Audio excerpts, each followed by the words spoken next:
Hello, a very good morning, students. It's me Ajay, and you are watching Ajay tutorial. Today we are taking a very important topic of Standard 10, which is from chapter number 2, that is acid, base, and salts. Chapter 2 is acid, base, and salts. Acid, base, and salts. A very important topic of Standard 10. In today's lecture, we are just going to talk about one topic, that is acids. ठीक है, इस पूरे lecture में आज हम केवल acid के बारे में बात करेंगे, बेस के बारे में और सॉल्ट के बारे में हम नेक्स्ट क्लास में बात करेंगे। तो स्टूडेंट्स, एसिड्स क्या होते हैं, बहुत ही इंपॉर्टेंट टॉपिक है ये, क्योंकि आप जब स्टैंडर्ड 9 से स्टूडेंट कोई 10th में आता है तो बहुत ही उसके अंदर एक जिज्ञासा होती है। The student is very much curious to know about acids. तो first of all, acids are the substances, they are the substances, you can note down the definition also. They are the substances which are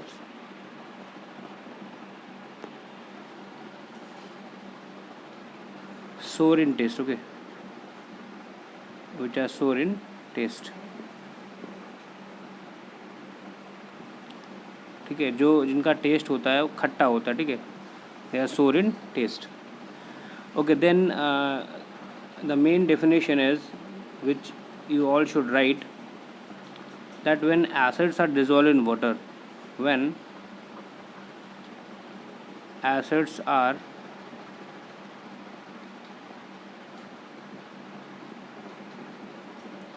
dissolved in water,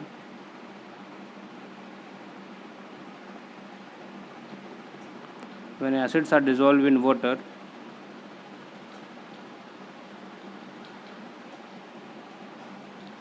they give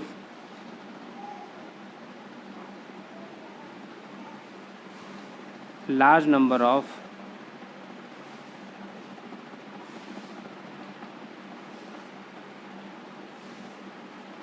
hydrogen ion. Okay, so acids will give large number of what? Hydrogen, H plus ions. तो जब कभी भी acid को water में dissolve किया जाता है तो आपको बहुत सारे कौन से आयंस मिलते हैं? Hydrogen ion, H plus ions मिलते हैं। Understood students? ठीक है, तो ये बहुत ही इंपॉर्टेंट डेफिनेशन, इसको ध्यान रखेंगे। तो बेटा एसिड्स कौन से आयंस देंगे? H प्लस आयंस देंगे।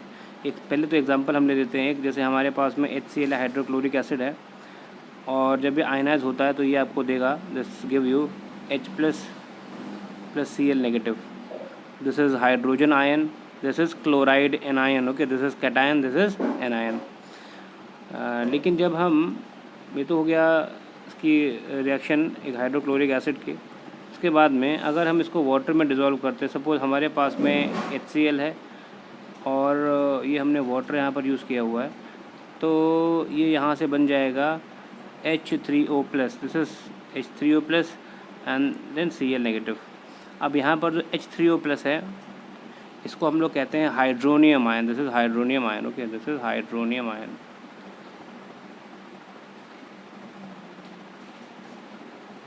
Hydronium ion. ओके, इसका आप ध्यान रखेंगे, हाइड्रोनियम आयन क्या होता है।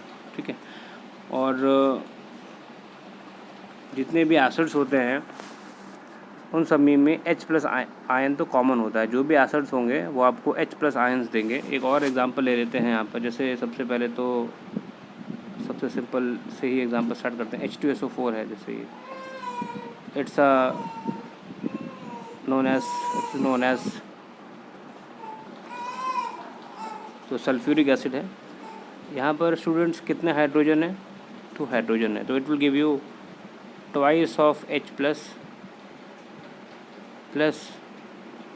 SO4 2 negative. ठीक है, ये तो हो गया हाइड्रोजन आयन, ये हो गया सल्फेट, इसको बोलते हैं सल्फेट, ध्यान रखेंगे। ठीक है ना, सल्फेट, इसे सल्फेट्स कहा जाता है। ठीक है, ओके, देन तो एसिड्स आर सोर इन टेस्ट। तो आज आपने क्या क्या पढ़ा अभी? हमने डिस्कस किया है आज एसिड्स के बारे में, और एसिड्स स्टूडेंट्स कैसे होते हैं? एसिड्स आर सोर in test, first thing sour in taste. They give large number of which ions? Hydrogen ion. Example में हमने हाइड्रोक्लोरिक एसिड का देख लिया, उसके बाद में एक हमने एग्जाम्पल देखा सल्फ्यूरिक एसिड का, ठीक है। और भी और इम्पॉर्टेंट बात है, कुछ चीज़ें, कुछ और इम्पॉर्टेंट टॉपिक्स हैं, जैसे कि एसिड्स में सबसे पहले तो इसको हम क्लासीफाई कर लेते हैं। कुछ एसिड्स ऐसे होते हैं जो कि होते हैं mineral acids, okay, mineral acids. और जो मिनरल एसिड्स होते हैं इनको हम इनऑर्गेनिक भी कह सकते हैं, इनऑर्गेनिक एसिड्स भी इनको कहते हैं। मिनरल एसिड्स बोल लीजिए या कह लीजिए इनऑर्गेनिक एसिड, एक ही बात होती है, एसिड्स और इनऑर्गेनिक एसिड्स। और इसमें जो एसिड्स आ जाते हैं मिनरल में वो होंगे हाइड्रोक्लोरिक एसिड। उसके बाद में आप ले सकते हैं एग्जांपल यहाँ पे H2SO4 का, HNO3 इसको कहते हैं नाइट्रिक एसिड, ठीक है। H3PO4 फॉस्फोरिक एसिड,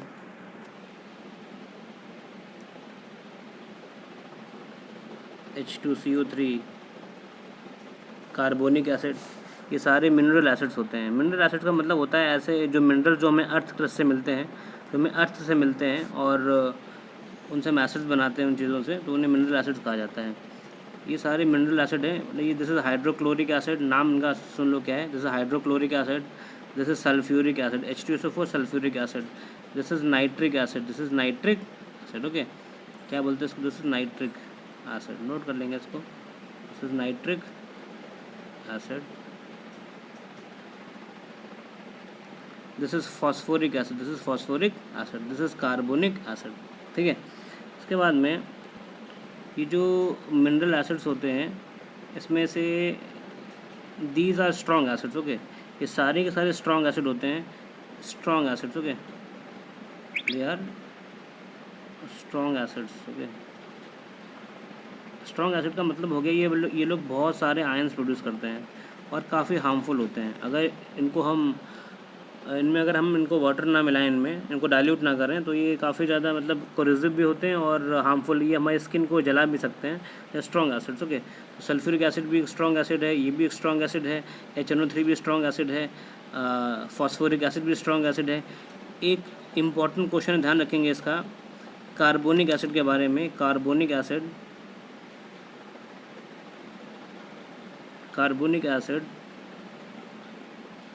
एक मिनरल एसिड है, लेकिन मिनरल एसिड होने के बावजूद भी ये एक वीक एसिड, ध्यान रखना ये इसका, ये एक वीक एसिड है। ये बहुत इंपॉर्टेंट है, पूछा भी जाता है कि ऐसा कौन सा मिनरल एसिड है, ऐसा कौन सा मिनरल एसिड है जो कि वीक एसिड होता है। तो आप कह देंगे आंसर में H2CO3 carbonic acid mineral acid है, लेकिन ये वीक एसिड होता है। ये ध्यान रखेंगे स्टूडेंट्स का, ठीक है। तो ये सारे मिनरल एसिड्स हो गए, इनऑर्गेनिक एसिड्स इन्हें कहते हैं हम।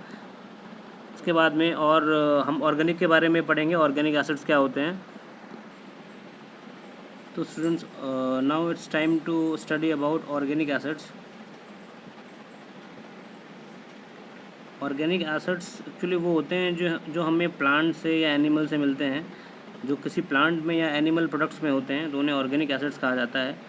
और organic acids actually they are weak acids. कैसे होते हैं? ये वीक एसिड्स होते हैं और ये हार्मलेस होते हैं, मतलब जो भी खाने पीने की चीज़ें हैं उनमें इनका यूज़ होता है। और ये वीक एसिड्स होते हैं, they are harmless, okay, they are harmless, ये ध्यान रखेंगे। और ऑर्गेनिक एसिड्स हमें ये कहाँ से मिलते हैं? They are actually part of plants और animal products, okay, they are part of plants और एनिमल प्रोडक्ट्स, ठीक है स्टूडेंट्स। तो ऑर्गेनिक एसिड्स हार्मलेस होते हैं, इनको हम खा भी सकते हैं, मतलब जो भी हमारे खाने का आइटम होता है उसमें यूज़ होता है इनका। वीक एसिड्स होते हैं अब इसमें कुछ एग्जांपल्स हमें नोट करने पड़ेंगे, बहुत इंपॉर्टेंट भी हैं और पूछे भी जाते हैं पेपर में कि कौन सा एसिड किस में होता है, ऐसे क्वेश्चंस भी आते हैं। तो इसमें स्टूडेंट्स कुछ एग्जांपल हम लेते हैं। सबसे पहले तो ले लेंगे इसका example, take example of acetic acid. Okay, very important example of this acid is acetic acid.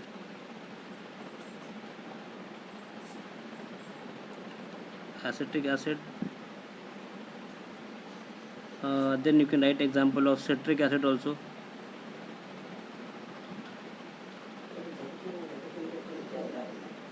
Citric acid जो भी सिट्रस फ्रूट्स, खट्टे फ्रूट्स होते हैं उनमें पाया जाता है। Then lactic acid, lactic acid भी एक वीक एसिड है, एक ऑर्गेनिक एसिड होता है। You can take example of oxalic acid also, ये बहुत पूछा जाता है पेपर में। ऑक्जेलिक एसिड के बारे में आपको पता होना चाहिए। Then one more, that is tartaric acid.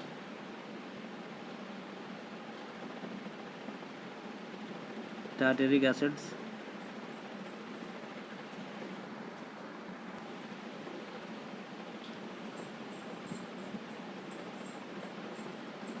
Formic acid. ये बेसिक जितने भी इम्पोर्टेंट हैं नेम्स मैंने नोट कर लिए हैं इनको, और इनके सोर्स हमें पता करने हैं, ठीक है, जो कि आते हैं पेपर में कि ये किस में पाए जाते हैं। तो एसिटिक एसिड में आप लिख देंगे विनेगर। ओके, नोट कर लेना, बड़ा इम्पोर्टेंट है ये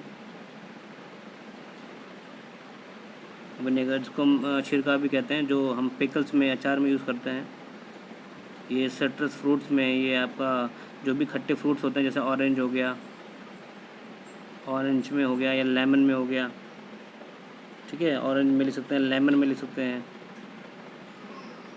लेमन्स में होता है।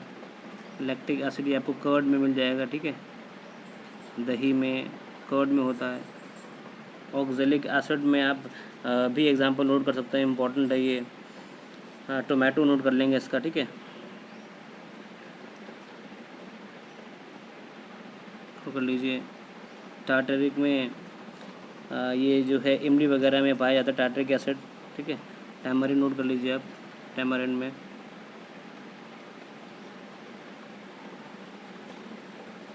टैमरिन नोट कर लीजिए। फॉर्मिक एसिड जो होता है, ये जो छोटे कीड़े वगैरह होते हैं उनके स्टिंग में होता है, जो डंक मार लेते हैं स्टिंग, उनमें होता है। You can write sting. Okay, sting मतलब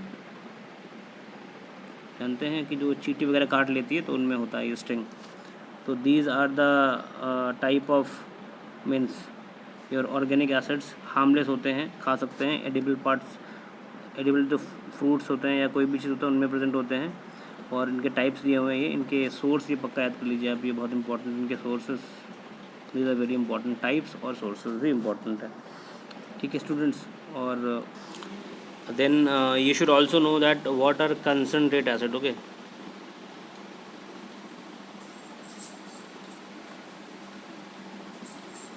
concentrated acids क्या होते हैं आपको पता होना चाहिए।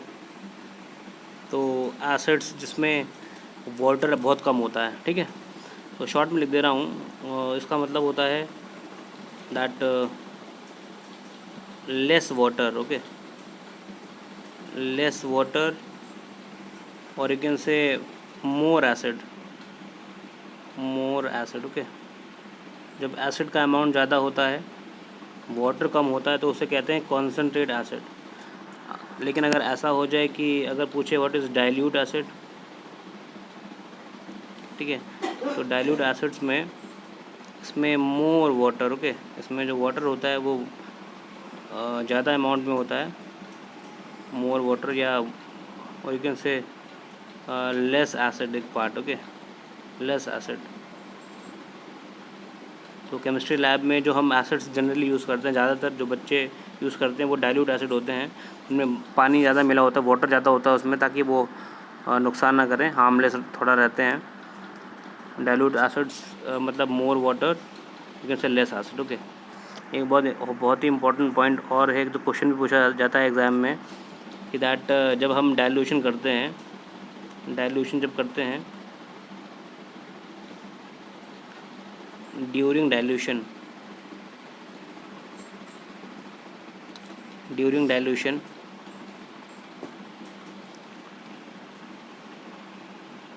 acid is added to water okay. जब डाइल्यूशन किया जाता है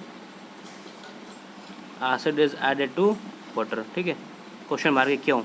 जब डाइल्यूशन होता है एसिड में, जब हमें पानी ऐड करना होता है, वाटर ऐड करना होता है, तो हम लोग एसिड को मिलाते हैं वाटर में, हम लोग वाटर को एसिड में नहीं मिलाते, ठीक है ना। मतलब ये मैं कहना चाहता हूँ कि water in acid, water in acid, water को आपको एसिड में नहीं मिलाना है, गलत स्टेप है। आपको क्या करना है, you have to add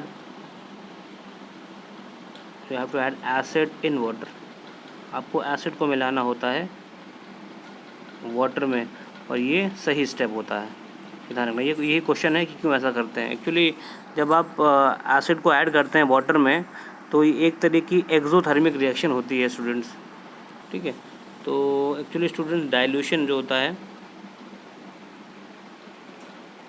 dilution of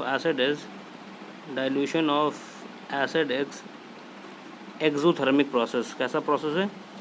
exothermic है, एक्सोथर्मिक प्रोसेस, ठीक है।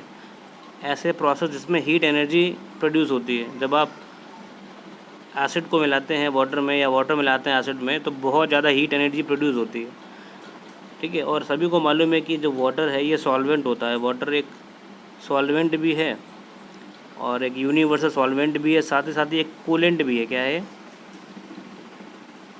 कूलेंट भी है। वाटर एक अच्छा कूलेंट है, वाटर हीट को एब्जॉर्ब भी कर सकता है। तो जब हम एसिड को ऐड करेंगे वाटर में, ये हमारे पास में एक बॉटल है जिसमें आपने एसिड लिया हुआ है, ठीक है। और यहाँ पर दूसरे में, ये बकेट में मैंने ले लिया, इसमें वाटर, ठीक है। इसमें वाटर आपने ले लिया, जिसमें वाटर है और इसमें आपके पास में एसिड है, ठीक है स्टूडेंट। जब आप इसको इसमें मिलाएंगे, ऐड करेंगे, तो जो हीट प्रोड्यूस होगी उसे वाटर एब्जॉर्ब कर लेगा, ठीक है ना। तो जब हम डाइल्यूशन करेंगे तो एसिड को मिलाएंगे वाटर में, वाटर को एसिड में नहीं मिलाएंगे, ठीक है। एसिड को वाटर में मिलाने से क्या होगा, जो हीट प्रोड्यूस होगी, heat produced will be absorbed by water, will get absorbed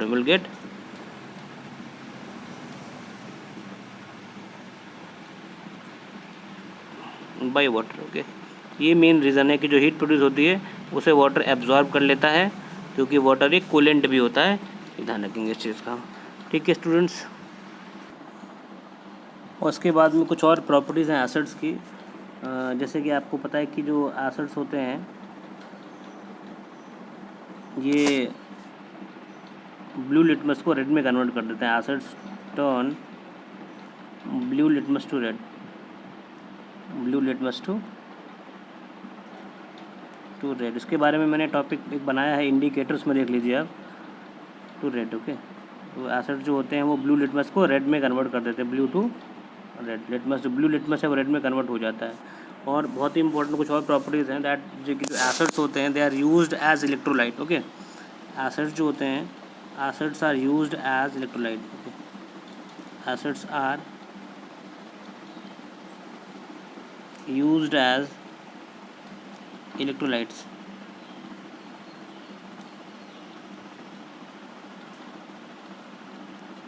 Acids are used as electrolyte, okay.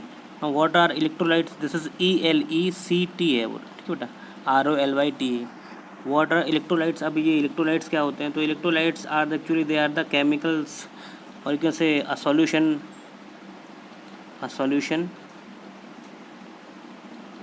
which conduct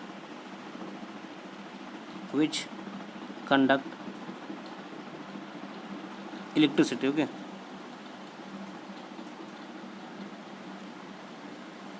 तो ऐसा सोल्यूशन जो करंट को पास करता है उसे हम इलेक्ट्रोलाइट कहते हैं। Solution which conduct electricity is known as electrolyte.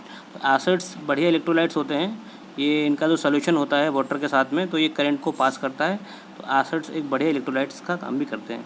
उसके बाद में और भी इम्पोर्टेंट कुछ रिएक्शंस हैं, जैसे कि जब कभी भी एसिड की रिएक्शन, जब कभी भी किसी भी एसिड की रिएक्शन मेटल के साथ में करवाई जाती है, एसिड की रिएक्शन जब मेटल के साथ में होती है तो स्टूडेंट सॉल्ट बनता है। क्या बनेगा, याद रखेंगे इसको, सॉल्ट बनेगा।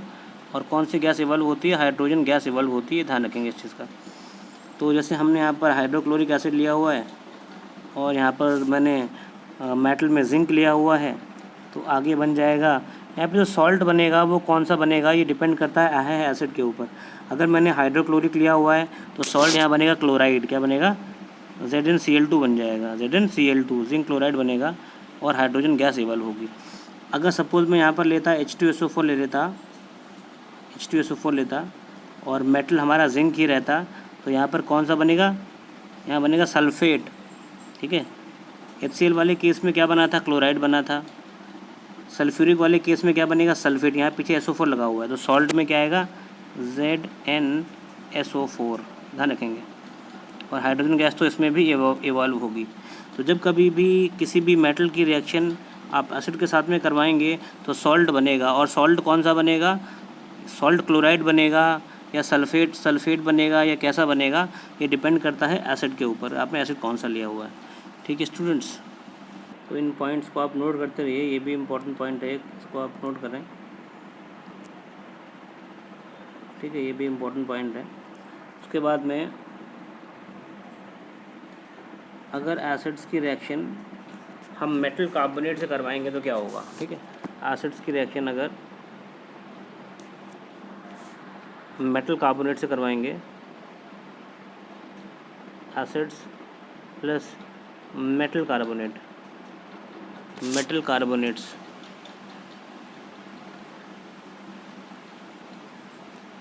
क्वेश्चन मार्क, ठीक है, क्या बनेगा आगे। तो एक बात हमेशा ध्यान रखिए आप कि जब कभी भी कार्बोनेट्स होंगे तो CO2 गैस तो पक्का प्रोड्यूस होगी, CO2 गैस तो प्रोड्यूस होगी होगी। सिंपल एग्जांपल लेता हूँ मैं यहाँ पर, ये मैंने लिया यहाँ पर सोडियम कार्बोनेट Na2CO3, ठीक है।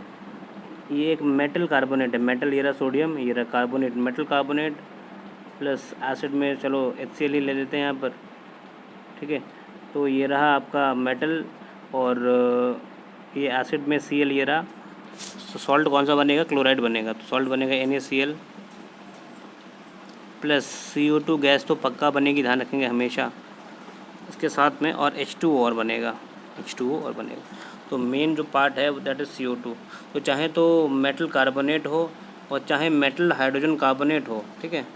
अगर एसिड होता है और प्लस मेटल हाइड्रोजन कार्बोनेट है, हाइड्रोजन कार्बोनेट कह लो या कह लो बाई कार्बोनेट की बात होती है, कार्बोनेट है तो बनेगा सेम चीज़, ठीक है। जैसे मान लो अब यहाँ पर फिर से हम एक रिएक्शन और ले लेते हैं, और रिएक्शन में मैंने फिर से वही लिया, NaCl लिया, सॉरी 1 मिनट, यहाँ पर चेंज कर लेंगे इसको, ओके स्टूडेंट्स।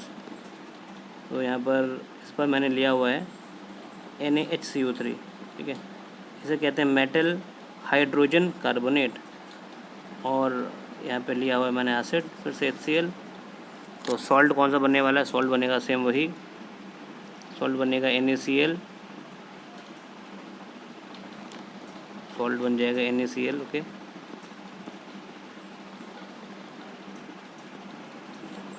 ठीक है, साथ में CO2 और प्लस वाटर, ओके।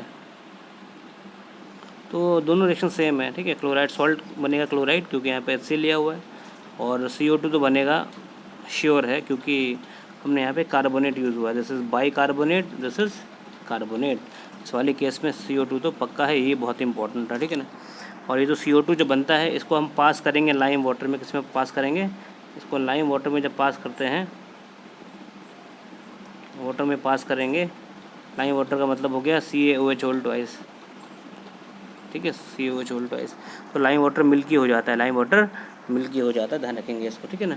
तो जब CO2 गैस को आप पास करवा लेते हैं लाइम वाटर में, कैल्शियम हाइड्रोक्साइड में, CaOH में, तो ये मिल्की हो जाता है, it appears milky due to formation of calcium carbonate, CaCO3 बन जाता है प्लस वाटर, ये तो बहुत ही इंपॉर्टेंट रिएक्शन है ये वाली भी कई बार, कि जब CO2 को लाइम वाटर में पास करते हैं तो वो लाइम वाटर मिल्की क्यों हो जाता है, due to formation of calcium carbonate CaCO3 बन जाता है कैल्शियम कार्बोनेट। ओके, एक और इम्पॉर्टेंट क्वेश्चन इस पे आता है, अगर हम ज़्यादा CO2 गैस पास कर देंगे, अगर हमने ज़्यादा CO2 एक्सेस में CO2 पास करवा लिया तो ये जो वाइट PPT यहाँ पे बना था वो गायब हो जाता है due to formation of calcium hydrogen carbonate. तो ये जो CaCO3 बना हुआ है कैल्शियम कार्बोनेट, इसमें अगर आपने एक्सेस में CO2 पास कर दिया, CO2 कैसा है ये एक्सेस में है, ठीक है, इस बार एक्सेस में ज़्यादा अमाउंट में अगर CO2 पास करेंगे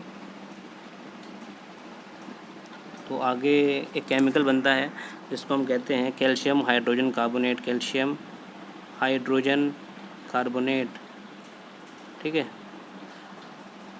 और ये इसकी वजह से जो वाइट PPT था वो गायब हो जाएगा, जो वाइट PPT होगा, वाइट PPT जो था वो डिज़ोल्व हो जाता है, ठीक है। इसे क्या बोलते हैं, कैल्शियम हाइड्रोजन कार्बोनेट, नोट कर लीजिए कैल्शियम हाइड्रोजन कार्बोनेट, ऊपर क्या था ये कैल्शियम कार्बोनेट था। Okay students, thanks for watching as a tutorial, like it, subscribe it, okay.